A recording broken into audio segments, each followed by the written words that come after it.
Bonsoir à tous, j'espère que vous allez bien. Bienvenue sur le Chat Conteur, sur cette émission de lecture tranquille. On va vous présenter ce soir 3 contes, qui vont être donc Les 12 frères, Le Petit Poucet et pour terminer en beauté sur, la traduction de Natacha Rimasson-Fertin, eh bien nous allons terminer sur Hansel et Gretel. Donc comme vous l'avez compris, on va lire quand même des contes quand même relativement connus, un petit peu comme la semaine dernière. Pourquoi parler de 12 frères? Pourquoi parler du Petit Poucet? Pourquoi parler d'Hansel et Gretel aussi? Dans La Belle au bois dormant, eh bien nous avions, une mention très très courte. Il s'agissait des bottes de 7 lieues. Voilà. Et mon cher Van Drake, bonsoir. Eh ben, écoute, c'est une belle surprise. Je savais pas si tu serais là et si la modération serait au rendez-vous. Merci d'être fidèle au poste, c'est cool. Comme je disais, donc le programme, eh bien, donc on va commencer avec les 12 frères. Les 12 frères, donc des frères Grimm. C'est parti. Les 12 frères. Il était une fois un roi et une reine qui vivaient ensemble paisiblement. Or, ils avaient 12 enfants, qui étaient tous des garçons. Un jour, le roi dit à sa femme, si le 13e enfant que tu mets au monde est une fille, il faudra que nos 12 fils meurent, de manière que son patrimoine s'agrandisse et que le royaume tombe entre ses seules mains. Aussi fit-il fabriquer 12 cercueils contenant chacun des copeaux et un petit coussin. Puis, il les enferma dans une chambre dont il remit la clé à la reine, en la priant de ne rien révéler de tout cela à qui que ce fût.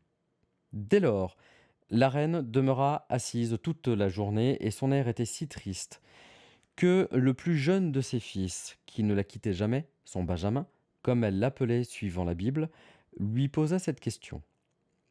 Mère, pourquoi êtes-vous si affligée? Cher enfant, répondit-elle, il ne m'est pas permis de te le dire.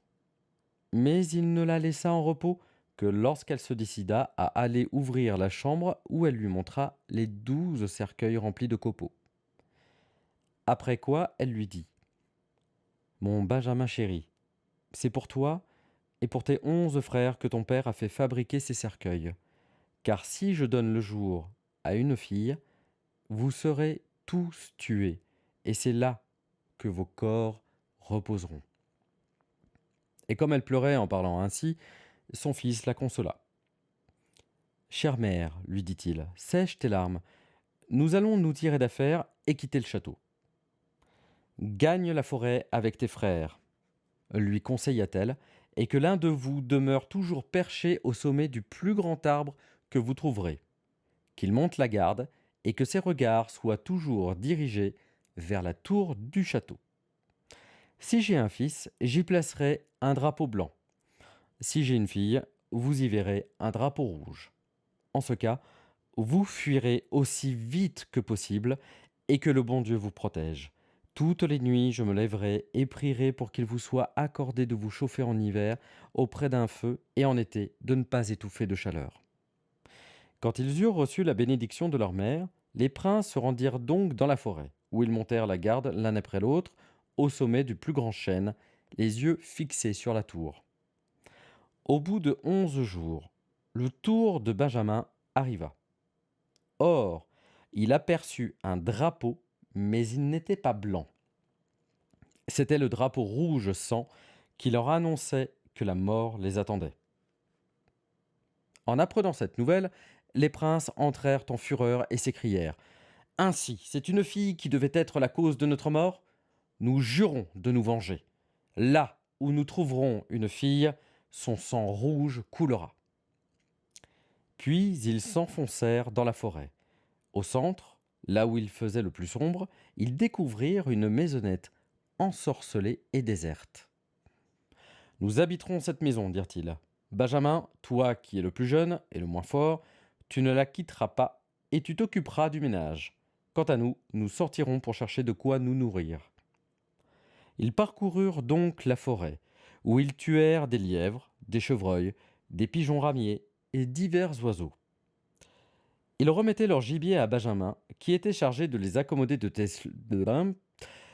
qui était chargé de les accommoder de telle sorte qu'ils puissent apaiser leur faim. Leur vie commune dans la maisonnette dura 10 ans, mais ce temps ne leur sembla pas long. La petite fille que la reine avait mise au monde était devenue grande. Elle avait bon cœur, possédait un joli visage et portait une étoile d'or sur le front. Un jour de grosse lessive, elle remarqua 12 chemises d'hommes et demanda à sa mère: À qui donc appartiennent ces chemises qui sont beaucoup trop petites pour mon père? Cher enfant, répondit-elle avec tristesse, elles appartiennent à tes 12 frères. Où sont-ils? Poursuivit la princesse. Je n'ai jamais entendu parler d'eux. Dieu seul sait, dit sa mère. Ils errent dans le monde. Puis, prenant sa fille par la main, la reine lui ouvrit la chambre et lui montra les 12 cercueils garnis de copeaux et de coussins. Ces cercueils, lui confia-t-elle, étaient destinés à tes frères, mais ils se sont enfuis clandestinement avant ta naissance. Et elle lui raconta tout ce qui s'était passé. La jeune fille dit alors: Chère mère, ne pleure pas. Je vais me mettre à la recherche de mes frères. Elle prit donc les chemises et pénétra directement dans la grande forêt. Après avoir marché toute la journée, elle atteignit la maisonnette enchantée. Elle y entra et vit un jeune garçon qui lui demanda: D'où viens-tu et où vas-tu? Puis il s'étonna de sa grande beauté, des vêtements royaux qu'elle portait et de l'étoile d'or qu'elle avait sur le front. Je suis une princesse, dit-elle. Je cherche mes 12 frères et suis décidée à aller aussi loin que s'étend le ciel bleu pour les retrouver. Et elle montra au jeune homme les chemises qui leur appartenaient. C'est ainsi que Benjamin reconnut qu'il avait affaire à sa sœur. Aussi, lui dit-il, je suis Benjamin, le plus jeune de tes frères. Alors, elle versa des larmes de joie et son frère l'imita. Puis ils s'embrassèrent et, entraînés par une mutuelle affection, ils se prodiguèrent des caresses. Sœur chérie, poursuivit le jeune homme, je dois te révéler que nous avions juré qu'ayant dû quitter notre royaume à cause d'une fille, nous ferions périr toute fille qui se trouverait sur notre chemin. Je donnerais volontiers ma vie pour sauver mes 12 frères, répondit-elle. Non, protesta Benjamin, tu ne mourras pas. Dissimule-toi sous cette cuve jusqu'au retour de nos frères. Je m'entendrai avec eux. Elle fit ce qu'il demandait et, à la tombée de la nuit, les jeunes gens revinrent de la chasse. Le souper étant prêt, ils se mirent à table. Au cours du repas, ils interrogèrent: Quoi de nouveau? Ne savez-vous rien? Dit Benjamin. Non, répondirent-ils. Ainsi, continua leur frère, vous êtes allés dans la forêt, tandis que je demeurais à la maison, et cependant, j'en sais plus que vous. Alors raconte, s'écrièrent-ils. Me promettez-vous de ne pas mettre à mort la première fille que vous rencontrerez? Demanda le cadet. Oui, répondirent-ils tous, nous lui ferons grâce, et parle. Notre sœur est ici, s'écria Benjamin, et il souleva la cuve. La princesse sortit de sa cachette et apparut élégante et svelte, toute rayonnante de beauté dans ses habits royaux et l'étoile d'or au front. À sa vue, tous les princes exultèrent de joie. Et la prenant dans leurs bras, ils l'embrassèrent de tout cœur. Désormais, la jeune fille demeura à la maison près de Benjamin, qu'elle aida dans son travail. Quant à leurs frères, ils continuèrent à parcourir la forêt, où ils se procuraient du gibier de toutes sortes, des chevreuils, des pigeons et divers oiseaux qui constituaient leur nourriture et que leur sœur et Benjamin étaient chargés d'accommoder. La princesse allait chercher le bois pour la cuisine, ainsi que les herbes qui servaient de légumes. C'était elle aussi qui plaçait les marmites sur le feu, de sorte que le repas était toujours prêt au retour des 11 frères. Elle veillait en outre à l'ordre dans la maison et s'arrangeait pour que les lits soient bien blancs et bien propres. Aussi, les princes étaient-ils toujours contents et ils s'entendaient parfaitement avec elle. Un jour, les deux cuisiniers préparèrent un excellent repas. Et lorsqu'ils furent tous réunis, ils se mirent à table. Puis ils mangèrent et burent avec la plus grande gaieté. Or, il y avait un petit jardin qui attenait à la maison ensorcelée, et où s'épanouissaient 12 fleurs de lys. Pour faire plaisir à ses frères, la jeune fille cueillit ces fleurs avec l'intention d'en offrir une à chacun d'eux après le repas. Mais elle ne les eut pas plutôt rassemblées que les princes se métamorphosèrent en 12 corbeaux qui s'envolèrent au-dessus de la forêt. En même temps, maison et jardin disparurent. Dès lors, la pauvre princesse était donc seule dans ces lieux sauvages.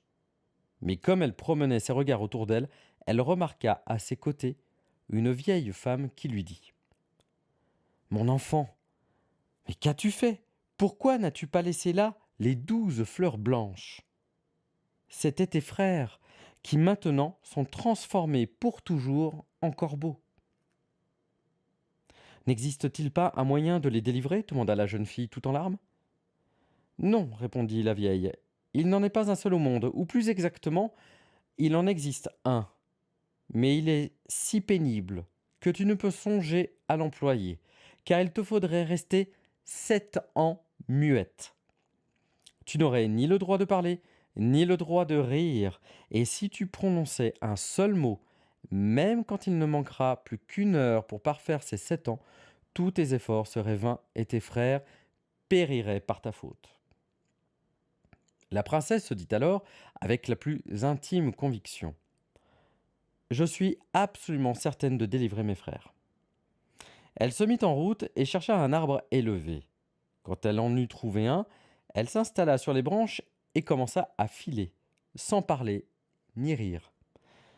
Or, un jour que le roi chassait dans la forêt en compagnie d'un grand lévrier, celui-ci courut à l'arbre sur lequel se tenait la jeune fille, et tout en bondissant alentour, il leva la tête et poussa des aboiements.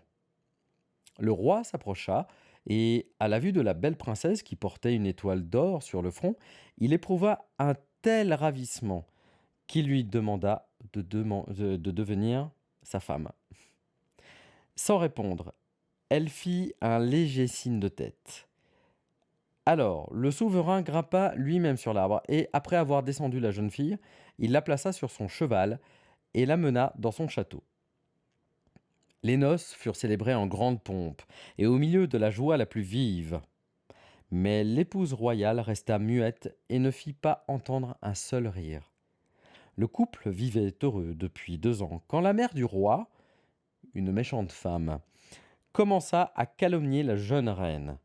Elle dit à son fils : « C'est une vulgaire mendiante que tu as amenée ici. Qui sait si en secret elle ne mène pas une vie infâme ? Si elle est muette et incapable de parler, elle pourrait au moins rire de temps en temps. Qui ne rit pas possède une mauvaise conscience. » Au début, le roi refusait d'ajouter foi à ses propos, mais sa mère insista tant et porta de si graves accusations contre sa femme qu'il se laissa finalement convaincre et la condamna à mort. On alluma donc un grand feu dans la cour, car la reine devait périr dans les flammes. Debout près d'une fenêtre, le souverain regardait ce spectacle avec des larmes dans les yeux. Il aimait toujours sa femme, mais il se trouva qu'à l'instant même où celle-ci venait d'être liée au poteau et où les flammes commençaient à lécher ses vêtements, la période de 7 ans était révolue. On entendit alors un bourdonnement dans les airs, et l'on vit 12 corbeaux descendre à terre. Mais ils eurent à peine touché le sol que les 12 princes, délivrés par leurs sœurs, apparurent. Ils dispersèrent les tisons et éteignirent les flammes. Puis, après avoir libéré la princesse, ils l'embrassèrent et la couvrirent de caresses. Et maintenant qu'elle pouvait ouvrir la bouche pour parler, elle raconta au roi pourquoi elle était muette et ne riait jamais auparavant. Son mari se réjouit d'apprendre qu'elle était innocente, et tous deux vécurent en parfait accord jusqu'à leur mort. Quant à la méchante belle-mère, de la reine, elle fut traduite en justice et condamnée à être enfermée dans un tonneau rempli d'huile bouillante et de serpents venimeux. Elle périt dans d'atroces souffrances. Qu'est-ce qu'il dit pauvre serpent. Ah mais grave. Oui, alors pauvre serpent. Alors toi, Van Drake, qui n'était pas là la semaine dernière, comme j'ai raconté en fait La Belle au bois dormant, en fait, on a exactement la même fin. Parce qu'en fait, dans La Belle au bois dormant, je le rappelle en fait à l'ensemble du chat et à Van Drake, c'est qu'en fait, La Belle au bois dormant, ça ne s'arrête pas au moment où La Belle au bois dormant s'arrête, enfin se réveille, puis le prince charmant, voilà, le prince charmant, bon bah voilà, ils font des bébés et puis ils sont contents. Non, c'est juste qu'en fait, la lutte, elle se fait contre la belle-mère. En fait, elle se fait contre sa mère à lui. C'est-à-dire que la belle-mère vis-à-vis de la princesse est une horrible femme et en plus elle est de race ogresse. Enfin, la belle-mère finalement quand elle, voit le roi arriver qui va sauver finalement sa femme, ses enfants, les serviteurs, tout le monde, et ben elle se jette elle-même dans la cuve parce que, bah, du coup elle sait qu'elle est coupable, et donc elle se bah, quelque part elle met fin à ses jours, pour ne pas dire autre chose.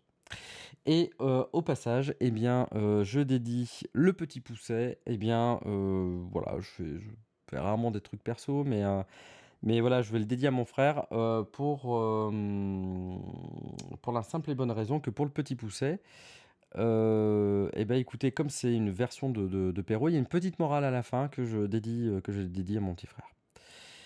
Alors, le Petit Poucet. Il était une fois un bûcheron et une bûcheronne si pauvres qu'ils n'arrivaient pas à nourrir leur nombreuse famille composée de 7 garçons, tous trop jeunes pour gagner leur vie. Le dernier de ces garçons, lorsqu'il vint au monde, n'était guère plus gros que le pouce, ce qui fit qu'on le surnomma Petit Poucet. Malgré sa petite taille, dont les autres le raillaient, il devint le plus avisé de tous. Écoutant tout ce qui se disait, il savait, à l'occasion, en tirer profit. Le Petit Poucet venait d'avoir 7 ans, lorsqu'il survint une grande famine dans le pays.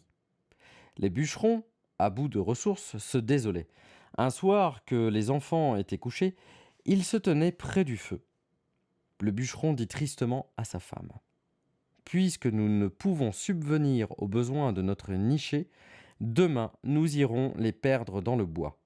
Cela nous sera facile. Pendant qu'ils seront occupés à fagoter, nous fuirons d'un autre côté. Tu aurais le cœur d'aller ainsi perdre nos enfants questionna la pauvre maman. Il le faut bien. Préfères-tu les voir mourir de faim sous les yeux? Le bûcheron fit tant qu'il persuada sa femme. Mais le Petit Poucet, qui s'était glissé sous l'escabeau où son père était assis, avait entendu toute cette conversation. Dans la même nuit, son plan fut arrêté. Levé de grand matin, il alla au bord d'un ruisseau ramasser des petits cailloux dont il emplit son bonnet et ses poches. On partit comme une procession. Le père et la mère marchaient en avant. Puis venaient les enfants par rang de taille. Poucet, se trouvant le dernier, semait, tout en marchant, les cailloux dont il avait fait provision. Lorsqu'on fut en pleine forêt, le bûcheron se mit à couper du bois. Les enfants ramassaient des brindilles pour en faire des fagots. Quand il les vit bien occupés, le père fit un signe à sa femme, et tous deux s'enfuirent par un chemin détourné, les abandonnant à leur sort. Les pauvres petits, se voyant seuls, se mirent à crier de toute leur force. Poucet les laissa faire un moment afin de les punir de s'être souvent moqués de sa petitesse. Puis, à la fin, il leur dit: allons, cessez de vous désoler ainsi. J'ai un moyen pour retrouver sûrement le chemin de la maison. Toi, Petit Poucet. Allons donc, fit la bande en chœur. Oui, moi, le petit bonhomme. Cela vous étonne? Eh bien, suivez-moi et vous allez voir. Devant cette assurance, on ne se fit plus prier. Petit Poucet retrouva bientôt en effet la bonne piste au moyen des cailloux semés par lui. Cette fois, il marchait bravement en tête. Il ramena ainsi tout ce petit monde jusqu'à la porte de la maison. D'abord, ils n'osèrent pas entrer, écoutant du dehors. Ils entendirent leur mère qui gémissait ainsi. Hélas, mes pauvres enfants n'ont peut-être rien à manger. Il nous restait encore assez pour eux. Où sont-ils maintenant? Nous voici, nous voici! Ouvrez! Crièrent alors 7 petites voix. La bûcheronne s'empressa d'ouvrir. Elle répétait en les embrassant l'un après l'autre: «Ah, mes chers petits, quelle joie de vous revoir!» On se mit à table, et vous pensez s'ils mangèrent de bon appétit. Ils se régalèrent d'autant mieux qu'en leur absence, une bonne aubaine était tombée dans la maison. Un messager du château voisin avait apporté au bûcheron 10 écus qui lui étaient dus. Les pauvres gens avaient fait de suite de bonnes provisions. Les 7 enfants arrivaient donc à propos pour en prendre leur part. Le bonheur était revenu dans la chaumière. Malheureusement, il fut de peu de durée. L'argent étant épuisé, on se trouva dans le même embarras, et les bûcherons résolurent de nouveau d'égarer leurs enfants.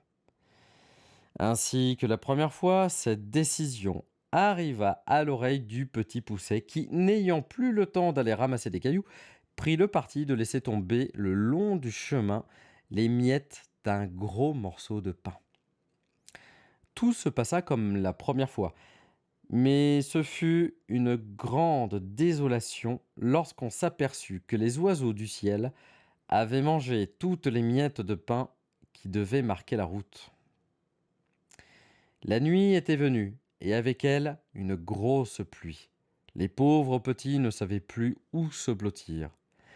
Enfin, Petit Poucet, étant grimpé sur un arbre assez élevé, découvrait au loin une petite lumière qui semblait venir de la tourelle d'un château. Il entraîna ses frères dans cette nouvelle direction. Il fallut marcher longtemps, encore. Puis on revit la lumière aperçue par Poucet et le château. Le pont-levis étant baissé, les enfants purent frapper à la porte. Une femme vint ouvrir et leur demanda ce qu'ils voulaient. « Nous sommes perdus dans la forêt, dit le petit Poucet, et nous demandons un asile pour cette nuit. »« Hélas, je le voudrais, mais mon mari est l'ogre le plus redoutable de la contrée. Je ne peux pas vous loger, mes petits. J'aurais trop peur pour vous, répondit cette femme. Elle parlait encore lorsqu'on heurta à la porte. « Le voilà, s'écria-t-elle. Cachez-vous bien. » Ils se glissèrent sous le lit. Il était temps. « Oh oh !» s'écria l'ogre qui entrait. « Ça sent la chair fraîche !» Il eut bientôt découvert les enfants. Prenant le petit Poucet dans sa main, « Voilà !» s'écria-t-il, « un fin morceau pour mon dessert, et vous me conserverez les autres pour demain. » « Nous allons dîner d'abord, » dit la femme, qui s'empressa de faire coucher les pauvres petits. Poussa.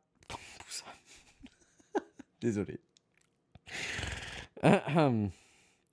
Poucet ne ferma pas l'œil.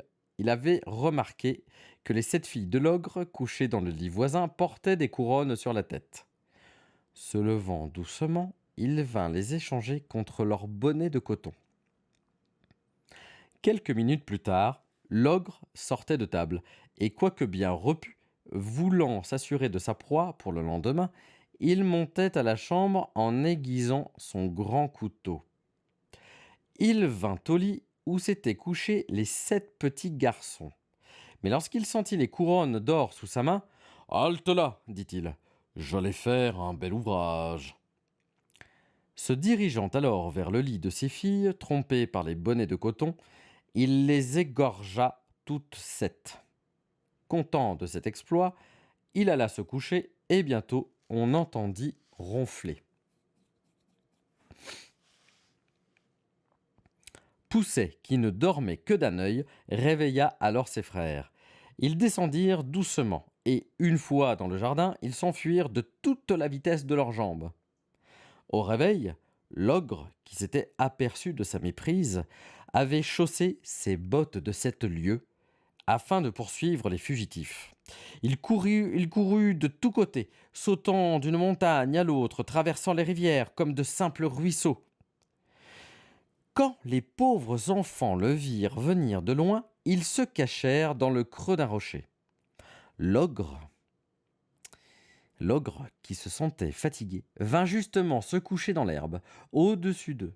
et il ne tarda pas à s'endormir. Dès qu'il l'entendit ronfler, le petit poucet sortit de sa cachette et vint doucement lui retirer ses bottes. Il les chaussa aussitôt car elles étaient faites et se mettaient à la taille de celui qui les portait. Il dit alors à ses frères: Profitez du sommeil de l'ogre, retournez vite chez nos parents, je vous y rejoindrai plus tard. Poucet voulait utiliser ses bottes. Ayant appris que le roi était inquiet du sort de ses troupes, guerroyant à 100 lieues de là, il courut au palais et proposa au souverain de lui donner des nouvelles de son armée le soir même. Il tint parole et reçut 2 sacs pleins d'or pour sa récompense. De plus, il fut nommé courrier extraordinaire de la cour. Le métier était bon. Aussi, Petit Poucet, après l'avoir exercé quelque temps, avait-il amassé une grosse fortune et enrichi toute sa famille. Voilà, c'est une des raisons pourquoi j'ai lu Le Petit Poucet ce soir aussi, c'est parce que bah, du coup, pour moi, c'est un prolongement du Vaillant Petit Tailleur. C'est un prolongement de La Belle au Bois dormant par les bottes de cette lieue. Ce que j'aime beaucoup aussi, c'est qu'à un moment donné, en fait, il laisse paniquer ses frères. C'est très drôle parce que finalement, ça serait au plus petit de paniquer. Non, non. Ah, moi, je vois bien Petit Poucet, il est là, comme ça, là.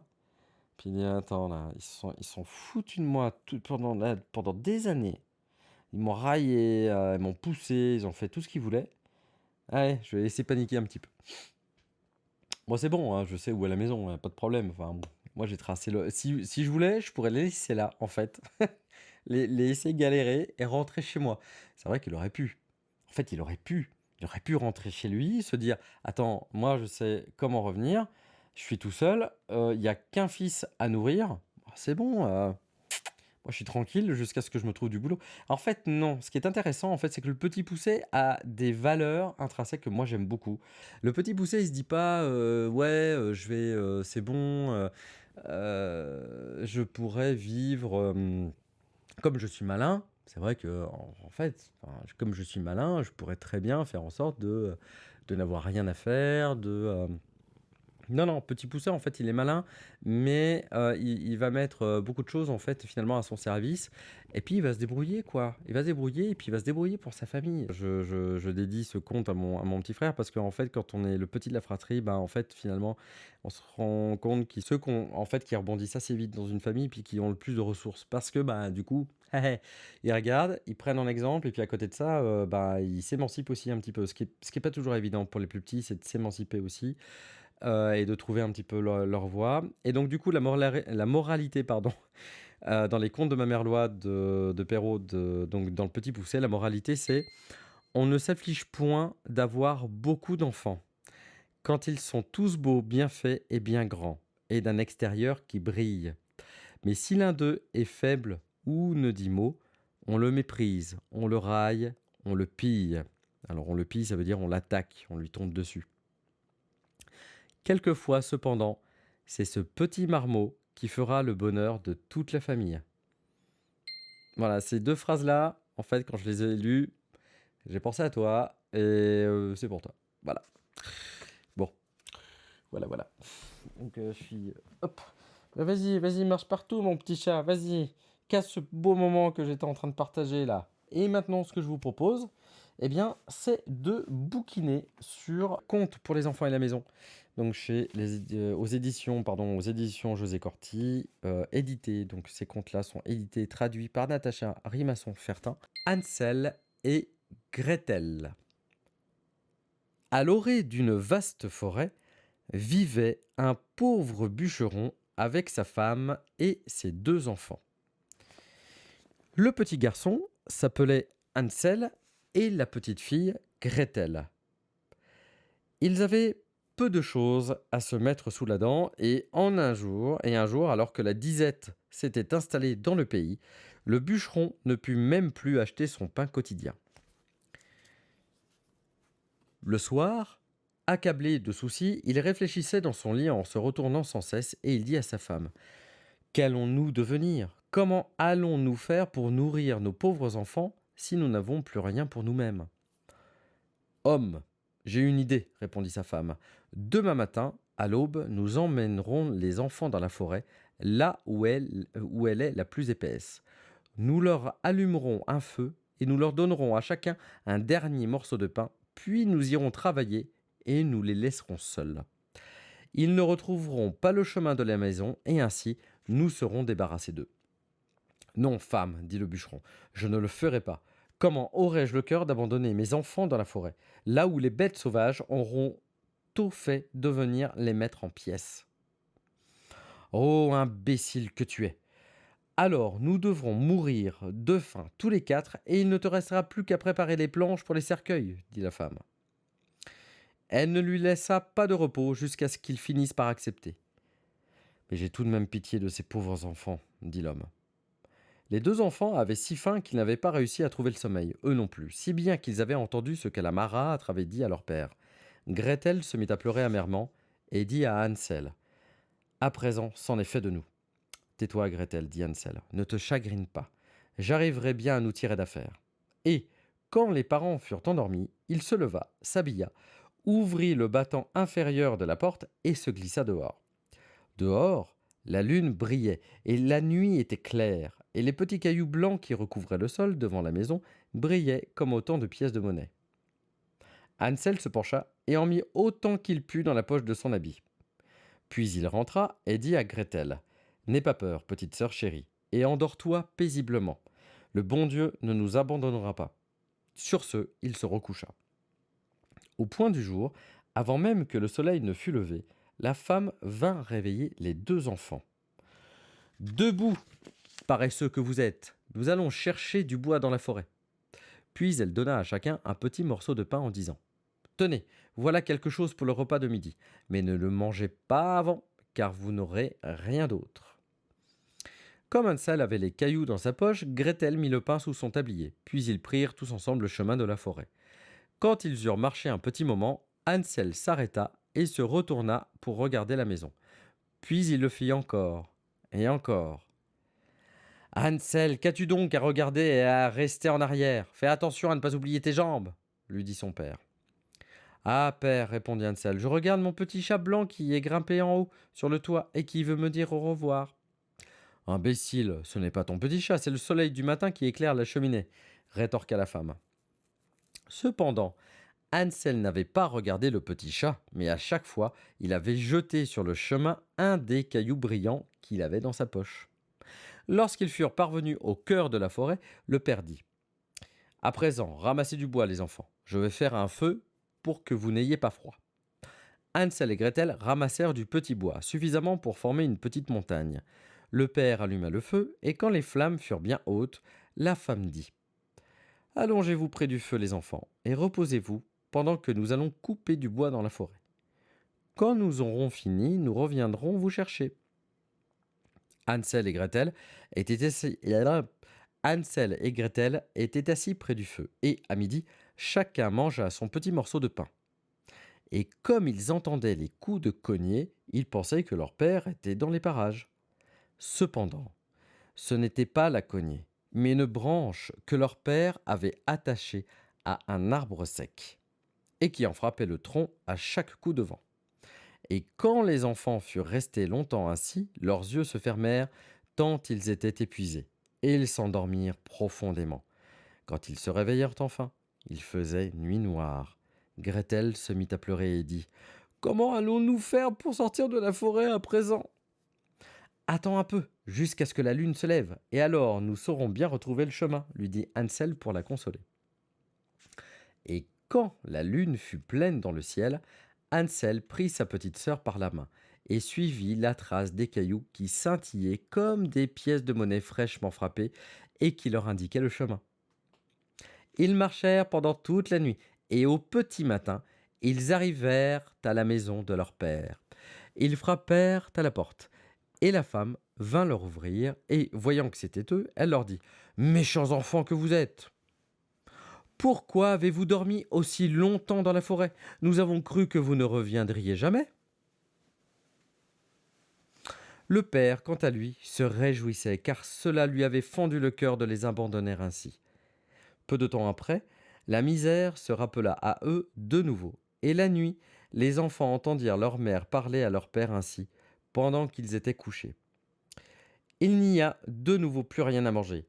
Il ne nous reste qu'une demi-miche de pain, après quoi ce sera la fin. Les enfants doivent partir. Nous allons les emmener encore plus profondément dans la forêt pour qu'ils ne retrouvent pas le chemin de la maison. C'est la seule façon de nous en sortir. L'homme avait le cœur gros et il se disait: Tu ferais mieux de partager ta dernière bouchée de pain avec tes enfants. Mais la femme ne voulut rien entendre de ce qu'il disait. Elle se mit à pester et à lui faire des reproches. Quand le vin est tiré, il faut le boire. Et comme l'homme avait cédé la première fois, il dut le faire une seconde fois. Cependant, les enfants ne dormaient pas encore et ils avaient entendu leur conversation. Quand les parents furent endormis, Hansel se leva une nouvelle fois et voulut sortir pour aller ramasser des cailloux comme la fois précédente. Mais la femme avait fermé la porte à clé, si bien qu'il ne put sortir. Il consola tout de même sa petite sœur en disant: Ne pleure pas, Gretel, et dors tranquillement. Le bon Dieu trouvera bien un moyen de nous aider. Tôt le matin, la femme vint réveiller les enfants. Elle leur donna un morceau de pain. Mais il était encore plus petit que la fois précédente. Sur le chemin de la forêt, Hansel émietta son pain dans sa poche, et il s'arrêtait souvent pour jeter un petit morceau de pain par terre. Hansel, qu'as-tu à t'arrêter à regarder derrière toi? Avance, lui dit son père.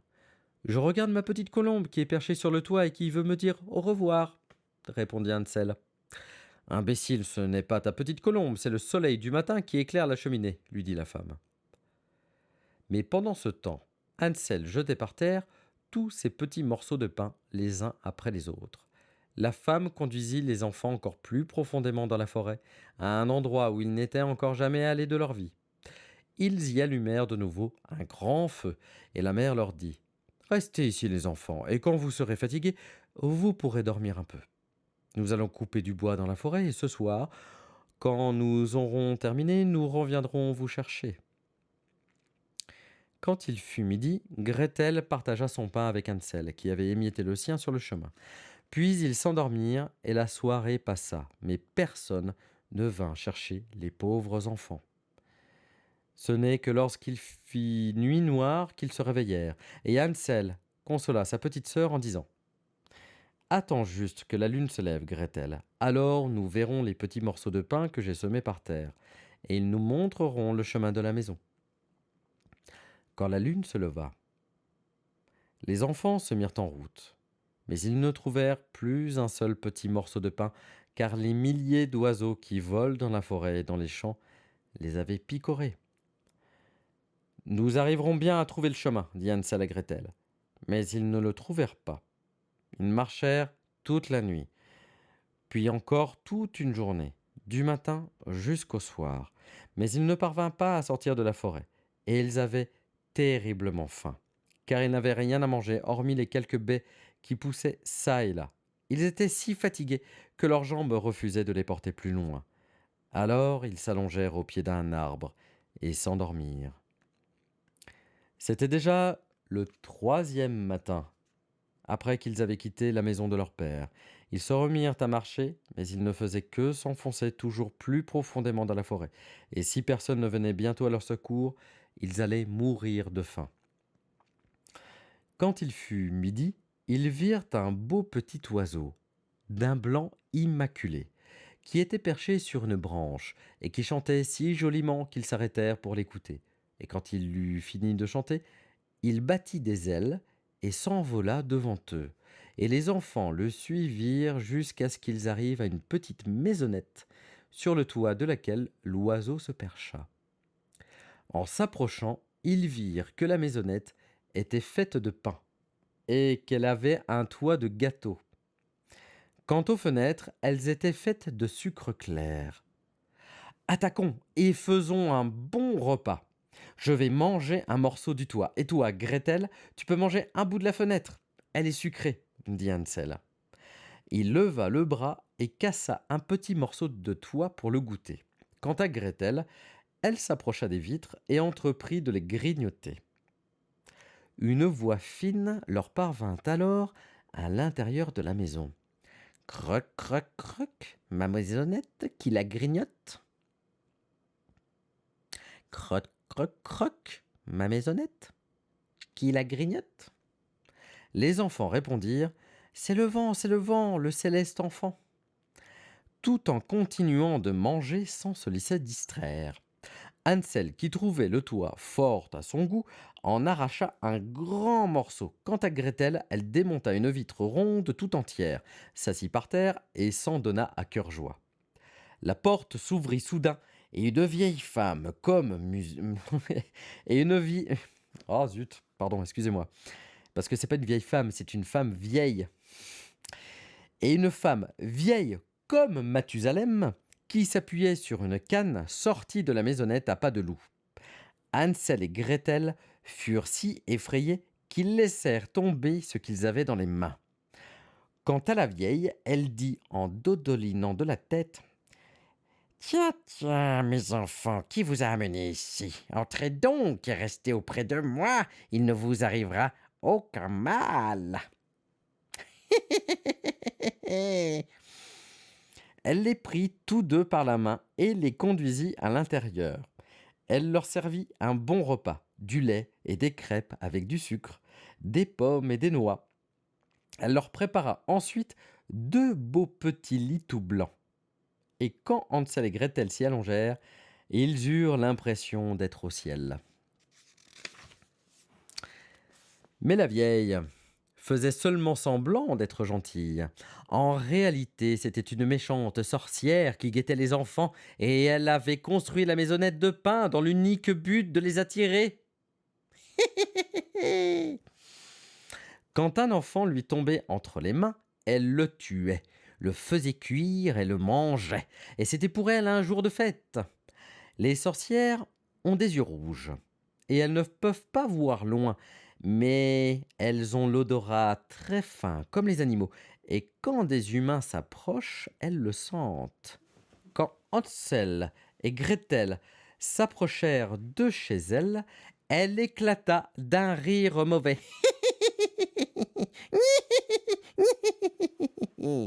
Et dit d'un ton railleur: Ceux-là, je les tiens, et ils ne m'échapperont pas. Le matin de bonne heure, elle saisit Hansel de sa main décharnée et le porta dans une petite étable où elle l'enferma derrière une grille.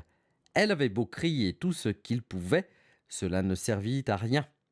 La sorcière alla ensuite trouver Gretel. Elle la secoua jusqu'à ce que la fillette se réveille et lui cria: Debout, paresseuse, va chercher de l'eau et prépare quelque chose de bon pour ton frère. Il est dehors, dans l'étable, et il faut l'engraisser. Quand il sera bien gras, je le mangerai. Gretel se mit à pleurer amèrement, mais tout était vain, et elle dut faire ce qu'exigeait la méchante sorcière. Désormais, on préparait pour le pauvre Hansel la meilleure nourriture qui soit, alors qu'on ne donnait à Gretel que des carapaces d'écrevisses. Tous les matins, la vieille s'approchait de l'étable et appelait: Hansel, passe ton doigt entre les barreaux, que je le tâte pour savoir si tu seras bientôt gras. Cependant, Hansel passait un os entre les barreaux. Et la vieille, qui ne voyait pas clair, n'y voyait que du feu. Et pensant que c'étaient les doigts de Hansel, elle s'étonnait qu'il ne veuille pas grossir. Au bout d'un mois, comme Hansel restait maigre, elle perdit patience et décida de ne pas attendre plus longtemps.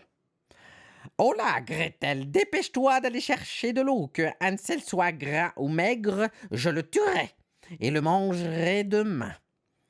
Ah, comme la pauvre petite sœur pleurait, tout en portant l'eau, et comme les larmes roulaient sur ses joues. Dieu bien-aimé, aide-nous donc, si seulement les bêtes sauvages nous avaient déforés dans la... Non, pardon, excusez-moi. Dieu bien-aimé, aide-nous donc, si seulement les bêtes sauvages nous avaient dévorés dans la forêt, nous serions morts ensemble, s'écria-t-elle. Épargne-moi tes jérémiades, rétorqua la vieille. Tout cela ne te servira à rien.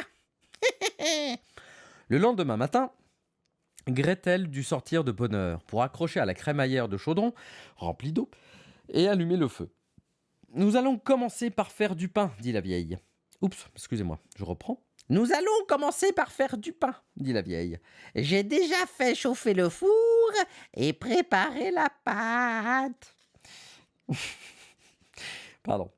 Elle poussa la pauvre Gretel hors de la maison, vers le four d'où jaillissaient déjà les flammes. Rentre dans le four et regarde s'il est assez chaud pour que nous puissions enfourner le pain. Lui dit la sorcière. Une fois que Gretel serait à l'intérieur, elle voulait fermer la porte du four afin d'y faire rôtir la fillette pour la manger aussi. Mais Gretel avait compris ce qu'elle avait derrière la tête et lui répondit: Je ne sais pas comment m'y prendre. Comment dois-je faire pour entrer là-dedans? Tu es bête comme une oie. La porte est bien assez grande. Tu vois bien que comme moi, je pourrais y rentrer, dit la vieille. Elle s'approcha à quatre pattes et passa la tête dans la porte du four. Gretel la poussa alors un grand coup qui la propulsa tout au fond. Puis elle ferma la porte de fer et en poussa le verrou. Ouh, comme la sorcière se mit à hurler. C'était vraiment terrifiant. Mais Gretel s'enfuit si bien que la sorcière impie mourut misérablement brûlée. Gretel, elle, courut tout droit retrouver Hansel. Elle ouvrit son étable en lui criant: Hansel, nous sommes délivrés, la vieille sorcière est morte. Hansel se précipita à l'extérieur, aussi vite qu'un oiseau à qui on ouvre la porte de sa cage. Comme il se réjouissait, comme il se sautait au cou, bondissant de joie et se couvrant de baisers, et comme il n'avait plus rien à craindre, ils entrèrent dans la maison de la sorcière, où ils trouvèrent dans tous les coins des caisses de perles et de pierres précieuses. Oh, voilà qui est encore mieux que les cailloux, dit Hansel, en enfourrant dans ses poches autant qu'il pouvait. Moi aussi, je veux en apporter à la maison, dit Gretel en remplissant son tablier. À présent, partons pour sortir de la forêt de la sorcière, dit Hansel. Après quelques heures de marche, ils arrivèrent au bord d'un grand cours d'eau. Nous ne pouvons passer de l'autre côté, dit Hansel. Je ne vois pas de passerelle ni de pont. Il n'y a pas non plus de barque, répondit Gretel, mais voilà une canne blanche. Si je lui demande, elle nous aidera à atteindre l'autre rive.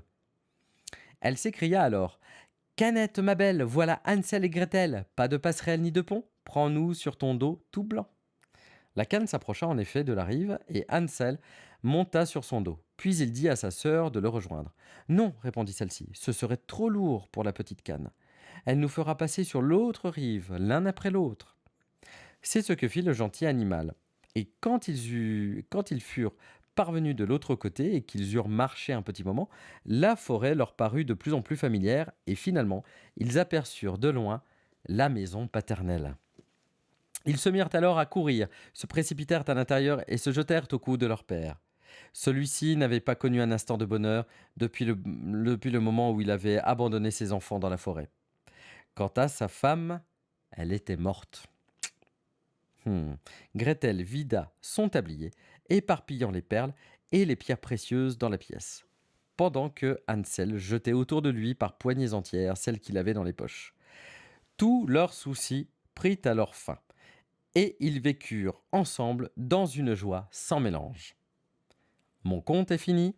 Là-bas court une souris, et qui l'attrapera, un très très grand bonnet de fourrure s'en fera.